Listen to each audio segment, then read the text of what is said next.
This is not a journey that we ever expected. We're a typical family of 5, 2 working parents, 3 kids. Caroline was a normal, healthy child. One day just saw Caroline shaking a little bit, and of course a diagnosis of a brain tumor is nothing we ever expected in our wildest dreams.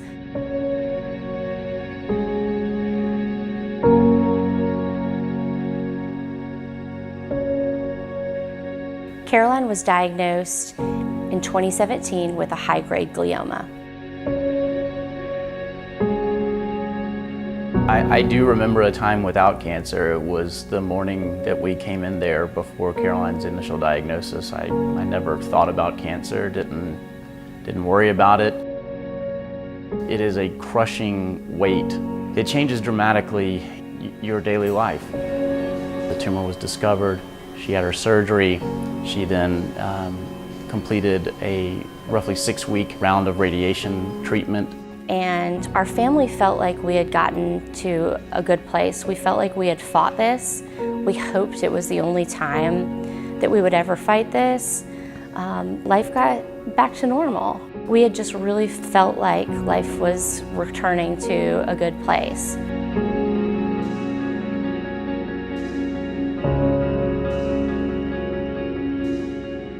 Not long after the radiation had ended, they discovered another tumor, roughly a marble-sized tumor, in November. They came in and told us that the tumor was back. And it was back in the same place again.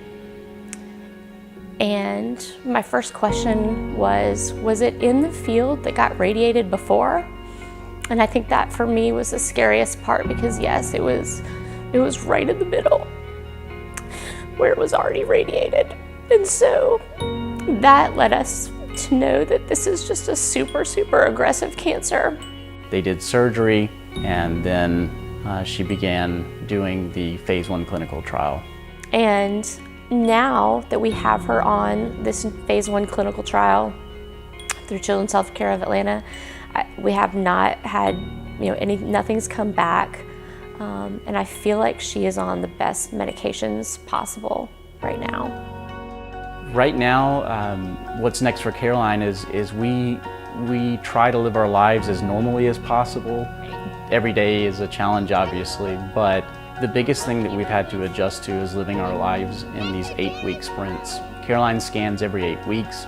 There's so much elation when she has a scan that is stable, and it's a really, really tough roller coaster to be on. We cope as well as we can, and we just keep praying for clear scans, stable scans as time goes on. Living with it day in and day out has definitely changed our lives. There's not a day that goes by that I don't worry about Caroline. I don't worry about the future. It's constantly on my mind. In fact, cancer goes through my mind so many times each day that if I had $1 for every time it did, there wouldn't be cancer anymore. These kids would have a cure, and 7 kids wouldn't be dying from cancer every day.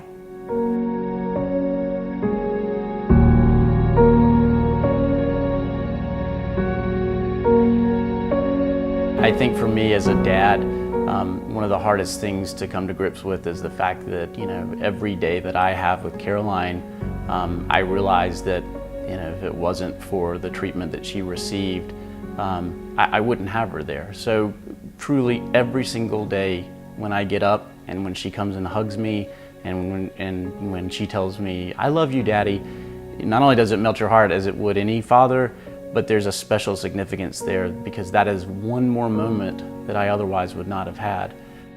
I do see a lot of hope out there. When we first got on this journey, I was somebody who researched everything I could and wanted to learn everything.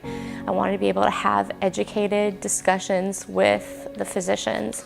But I also learned a lot about the hope and the research that is going on, and particularly the research at Children's Healthcare of Atlanta. I attended a session with Dr. McDonald where I was able to learn about the research that they're currently doing. And when I left the meeting with Dr. McDonald that day, Matt and I both felt like there are things coming down the road, and they're coming soon, and they're being developed here in Atlanta. We had hope for the first time, literally since Caroline's diagnosis, with enough money and funding, they're going to turn that corner, and they're close. When I originally got involved with Polo in the Pines, I then learned that the clinical trial that Caroline's on was due to some funding from Polo in the Pines. I originally met Tina with Caroline shopping. Tina walked up to me and introduced herself, and I instantly just felt like she was a wonderful and special person. She told me a little bit about Polo in the Pines, and that 100% of the funds raised for Polo in the Pines would go to pediatric brain tumor research at Children's Healthcare of Atlanta. So I was very inspired by that.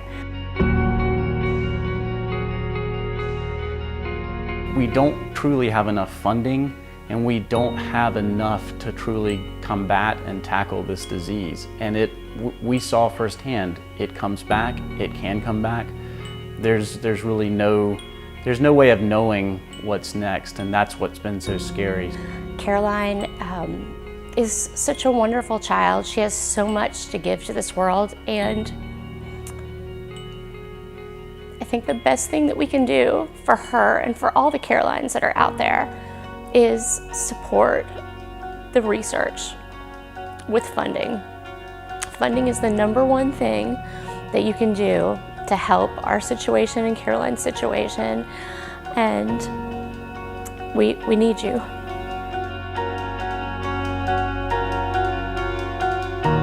As a father, you want to just kind of wrestle it in, out of existence. And the reality is, we don't have that luxury. And so, what we have to do is fight it the right way and fight it the way that we know it can be tackled, and that's through the research and the funding. She is at school. She's doing well. She's playing with her friends. She's spunky and happy as ever. But that waiting for the next scan is always going to be there. It's always on the back of my mind every single day. We can't say enough amazing, wonderful things about Children's Healthcare of Atlanta, and the fact that they literally have given us back our daughter twice now, and they have been with us every step of the way. And it's organizations like Polo in the Pines. The fact that Polo in the Pines has been able to take 100% of these funds that are donated and make sure that they are in fact making a difference. It is very rare to see that level of success, and we are so grateful to Polo in the Pines for this partnership. You know, a typical family often thinks about what their future's going to look like, and their children growing up. And that's something that I worry about every single day. I don't have a clear vision of that anymore as I used to. And I feel so blessed that we live 3 miles away from Children's Healthcare of Atlanta, which I believe truly is the best trial that she could be on. We want to say a special thank you to everybody just for being here. Just the fact that you're here it means everything. So thank you for being here. Thank you for your donations. We are grateful. Please think about pediatric brain cancer and tell others about it, to create awareness, to think about other ways that you can help. We want to thank you so much for coming out to Polo in the Pines. We can't thank you enough for everything you've done for Caroline, our family, and all the kids with pediatric brain tumors.